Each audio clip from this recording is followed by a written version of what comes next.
Boa noite, pessoal. Já estamos online, já estamos ao vivo. Em primeiro lugar, agradecer a disponibilidade dos colegas Dr. Francisco Bretas, Dr. Vinícius, Dr. Paulo Salles, que prontamente aceitaram esse convite. Que a ideia dessa live, com um ultrassonografista, no caso eu, um urologista, o Dr. Bretas, um radiologista especialista em ressonância magnética, Dr. Vinícius, e o patologista, Dr. Paulo, surgiu da necessidade que nós, ultrassonografistas, temos de interar melhor com o médico que solicita o nosso exame e avalia o nosso exame. E eu acredito que vamos sair daqui todos muito mais ricos, porque essa interação é fundamental. Estamos aqui no ICS, a escola de ultrassom que eu abri aqui em Belo Horizonte, com a equipe FLOW, do marketing digital, que está me ajudando aqui a assessorar. Então, agradeço a todos e a vocês que estão aqui conosco para assistir essa live. Então, é uma aula multidisciplinar. Compartilhando a tela. Está compartilhando? Está compartilhado? Sim. E, pessoal, estão conseguindo ouvir bem? Então, vamos dar início. Eu vou falar um pouquinho, de forma sucinta e rápida. Não, ainda não está compartilhado, só está. Vou esperar um pouquinho, compartilhar. Ela já está aberta aí? Está aberta aqui. Mas ela, o senhor clicou no botão de compartilhar? Sim. Vamos lá de novo. Ó, compartilhar. Aqui. Ali. Compartilhar. Falta esse detalhe. Pronto, agora? Ótimo. Está aparecendo? Isso, pode apresentar aí e clicar naquela parte ocultar ali, por favor. Isso. Para baixo um pouco, você vai ver ocultar. O limite está. Isso, pode ficar à vontade, doutor. A tela do senhor está compartilhada. Então, pessoal, vamos começar a falar um pouquinho sobre a ultrassonografia pélvica e endoretal com biópsia prostática. Nesses 10 minutos, nós vamos tentar ir no ponto, direto ao ponto, alguns pontos-chave. Eu sou nível titular da SPSCBR, presidente da Associação Mineira de Ultrassom, coordenador do Departamento de Ultrassom Vascular da SBUS, e professor aqui da escola. Então, vamos falar um pouquinho rápido sobre indicações, preparo, o que avaliar e como realizar, comparando o ultrassom pélvico com o endoretal. O ultrassom pélvico, eu vou precisar de uma bexiga confortavelmente cheia, não é confortavelmente cheia de 250 a 400 ml, mais do que isso é ruim, porque muitas vezes o paciente não consegue urinar, não porque é prostatismo, porque ele estendeu demais a bexiga. Medir o volume pré-miccional, o volume pós-miccional, avaliar a parede vesical, medir a espessura, se ela está espessada ou não, e pesquisa de lesões vegetantes.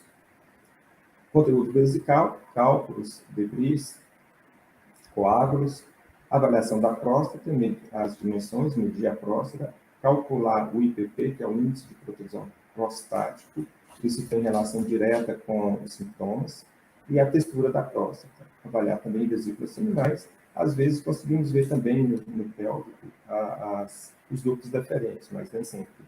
Lembrando que na avaliação da textura da próstata, nós não conseguimos avaliar o nódulo hipoecóico de zona periférica, né? O achado mais importante que é do ultrassom transretal. No pélvico não vai dar. Para ultrassom endorretal, também chamado de transretal, a gente pede 2 supositórios de glicerina 2 horas antes do exame. Pode ser feito sem preparo nenhum também, não precisa laxante, não precisa de jejum para esse exame. Indicações. Quase sempre é guiar a biópsia prostática. A maioria dos pacientes que vêm fazer ultrassom transretal da próstata já vem com a biópsia. Outras causas, outros pedidos menos comuns, avaliação de fertilidade, hematura, hemospermia. E o que avaliar no ultrassom endorretal? A próstata, medir a próstata, avaliar a textura, avaliar sinais de hiperplasia prostática, que está diretamente ligado ao tamanho, mas também aquela elevação que a gente vê muito bem, e talvez até melhor no ultrassom pélvico, né, que é a protrusão prostática, e pesquisar os nódulos em zona periférica. Avaliar vesículas seminais, canais deferentes, a gordura periprostática, o ângulo vesículo prostático e a zona trapezoidal, buscando na possibilidade de um câncer de próstata, invasão local. Prostatite aguda, a gente vai avaliar o tamanho da próstata e se há coleções, né, evoluindo com abscessos.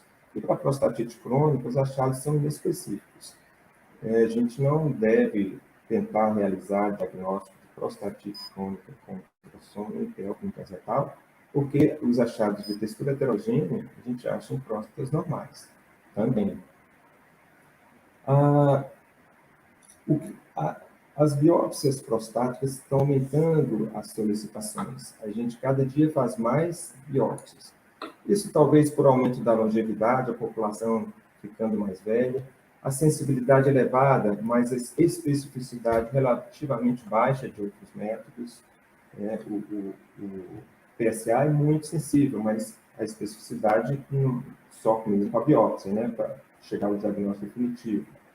Pacientes com câncer de próstata de baixa agressividade que vão ficar em vigilância ativa. Então, eventualmente, ele precisa repetir a biópsia. No caso de, em acompanhamento, está havendo uma elevação do PSA. Biópsias negativas, mas PSA persistentemente elevado, acaba, muitas vezes, entrando para rebiópsias. Ultrassom transretal tem baixa sensibilidade e baixa especificidade para detectar o câncer prostático inicial. Com isso, a ressonância magnética multiparamétrica ocupa um espaço fundamental. E, por isso, também a necessidade da gente sair um pouquinho da ressonância que o colega Vinícius vai falar. A biópsia prostática deve ser realizada com sedação ou anestesia local, sempre, né? Evitar de fazer sem nenhum tipo de anestesia. Sempre guiado por ultrassom, e lembrar que endoretal e transretal é a mesma coisa. Com o transretal, a gente consegue ver a anatomia de Mach-Miller, se detectar, separar, né, o que é a zona periférica de glândula interna, e a maioria dos cânceres de próstata vão estar na zona periférica. Então, a pesquisa de nódulos hipoecóicos ou de áreas texturais hipoecóicas, alterações grosseiras difusas em zona periférica, aumento das vascularizações em zona periférica, são o que a gente deve buscar. A fusão de imagens da ressonância magnética melhora os resultados, melhora a especificidade, e a fusão cognitiva também funciona. Ou seja, é um aparelho muito caro para você fundir imagem da ressonância com ultrassom. Então, se o paciente tem uma ressonância e detectou um nódulo suspeito em determinada área, aquela área a gente vai avaliar com mais atenção e colher mais amostras daquele local. A biópsia sempre, no mínimo, 12 fragmentos em sessões. Hoje, essa é a nossa rotina. Biópsias extras podem ser necessárias. Preparo, um ou dois supositórios de glicerina ou clisteglicerinado. Eu uso 2 supositórios de glicerina 2 horas antes do exame. Mas muitos serviços não fazem esse preparo. Tá? O jejum é sempre recomendado. A antibiótico-terapia profilática ela é sempre necessária, tá? Os esquemas podem variar, e um termo de consentimento autorizado assinado pelo paciente para nos resguardar. Realizar, então, e cuidados pós-biópsia, né? Sempre explicar para o paciente os cuidados que são necessários. Então, a anestesia, a gente faz aqui, ó. Não dentro da próstata, pode ser feito também, mas a gente faz onde passa o feixe vascular nervoso, que é adjacente à próstata, entre a base e as vesículas seminais, injetando de 2 a 5 ml de anestésico de cada lado da próstata. As biópsias, elas devem ser feitas 2 em cada sextante, uma mais lateral e outra mais medial, como visto aqui no vídeo. Aqui, olha que essa marquinha aqui, a agulha vai sempre entrar por essa marquinha. Aqui, às vezes, a biópsia de zona de transição é necessária, aí o que a gente vai fazer? Introduzir uma agulha um pouco mais para dar o disparo, visando essa região. Isso pode ser feito em casos de rebiópsia, em nódulo suspeito na ressonância magnética. Aqui um caso em que há um nódulo hipoecóico nítido na zona periférica esquerda, no terço médio. Aqui as medidas da próstata feitas pelo ultrassom endoretal, e um Doppler de amplitude, chamado também de Core Doppler, mostrando aumento de vascularização nesse nódulo. Então, a gente colhe fragmentos extras desses nódulos. E para fazer a biópsia do nódulo do lado esquerdo, a gente gira o transdutor 180 graus, de modo que a agulha vai aparecer sempre nessa marquinha. Isso dói muito menos, incomoda muito menos do que tentar levantar o transdutor. Aqui um caso de um câncer localmente avançado, com a vascularização muito aumentada. A gente vê que a invasão das vesículas seminais, do ângulo vesículo seminal, e aqui a biópsia colhida nesse local. Um paciente que deu fragmentos positivos em todas as biópsias. Agora, mínimo de imagens necessárias para registrar o exame. Vale como dica para os colegas ultrassonografistas. Uma imagem das vesículas seminais, uma da base da próstata, do terço médio e do ápice. Lembrando que as imagens podem ser feitas também com Power Doppler para mostrar se há ou não aumento de vascularização. No caso de aumento de vascularização em algum ponto aqui na zona periférica, a gente pode direcionar as biópsias para esse ponto. E uma imagem com a medida.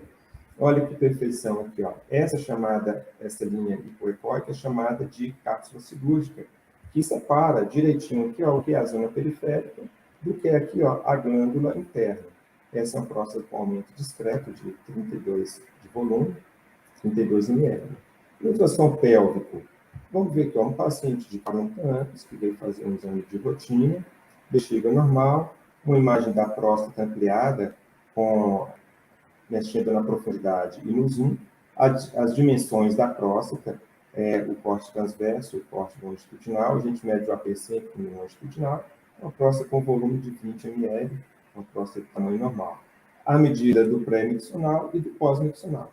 Então, com isso, você registra bem o seu exame.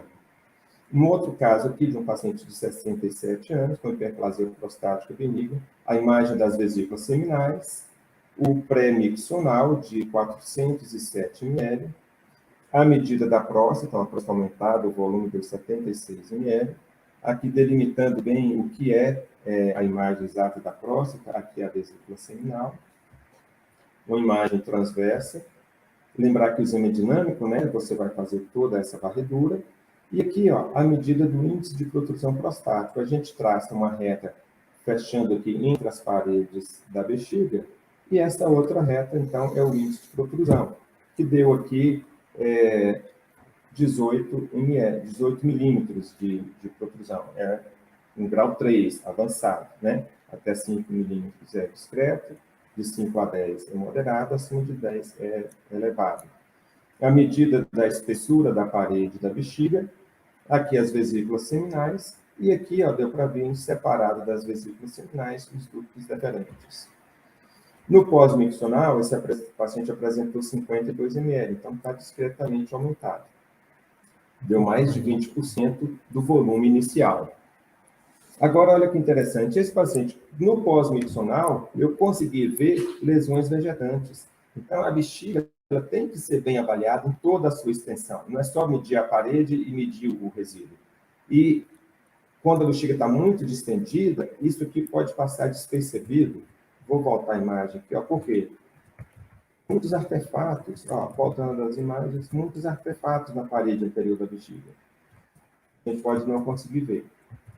Aqui, outra lesão vegetante. Então, vi uma, não acabou o exame, procura que pode ter mais. E usa o Doppler colorido. O Doppler colorido, essas lesões costumam ser muito bem vascularizadas. Agora, digamos que você fez o Doppler e não achou nada. Olha se o ajuste está adequado. Ó. Não estou captando nada, mas eu estou com uma escala de velocidade calibrada para a velocidade de 27 centímetros por segundo. O PRF aqui está alto. Depois que eu abaixei para 5 centímetros por segundo, olha a vascularização. Então, isso é muito importante saber calibrar o aparelho. Aqui eu estou diminuindo o PRF e começa a aumentar o fluxo. Aqui é um vídeo. Olha, ele começa com 27, estou baixando até chegar em 5 e aí eu começo a captar. Não é só o PRF, tem que ajustar também o ganho. Olha, eu estou aumentando o ganho e está aumentando a captação.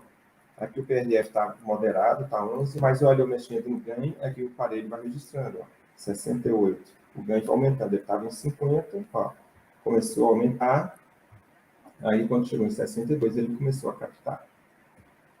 Aqui uma terceira lesão vegetante muito pequena, que essa, sinceramente, eu tive dúvida e coloquei como possível lesão vegetante, porque poderia corresponder ao espessamento da bexiga de esforço. Muito pequenininho, 5 milímetros, sem captação de fluxo. Podemos também, eventualmente, usar a sonda linear. Olha aqui, ó, sonda linear, a parede da bexiga e a lesão vegetante. Naturalmente, a sonda linear tem uma definição melhor, mas profundidade perde. Então, é um uso muito limitado. É só para a estrutura mesmo superficial. Na tentativa de ver o grau de invasão da parede da bexiga, se chega na muscular ou não, mas isso realmente é uma tarefa da ressonância e da tomografia, muito difícil para o ultrassom. E aqui um Doppler pulsado, mostrando um fluxo de velocidades relativamente altas, diástoles cheios, um fluxo de baixa resistência. Pessoal, eu falei um pouco rápido, mas depois nós vamos ter tempo para discutir. Nos grupos do WhatsApp também a gente pode tirar dúvidas. Essa imagem final aqui, para descansar um pouquinho do Mar da Galileia, e o próximo colega a falar na sequência será o Dr. Bretas, um urologista de renome em Belo Horizonte, em Minas Gerais, no Brasil, um médico formidável. E depois, na sequência, o Dr. Vinícius Godoy, que tem muita experiência na ressonância magnética da próstata. E, por fim, o Dr. Paulo, um patologista também de renome aqui em Belo Horizonte.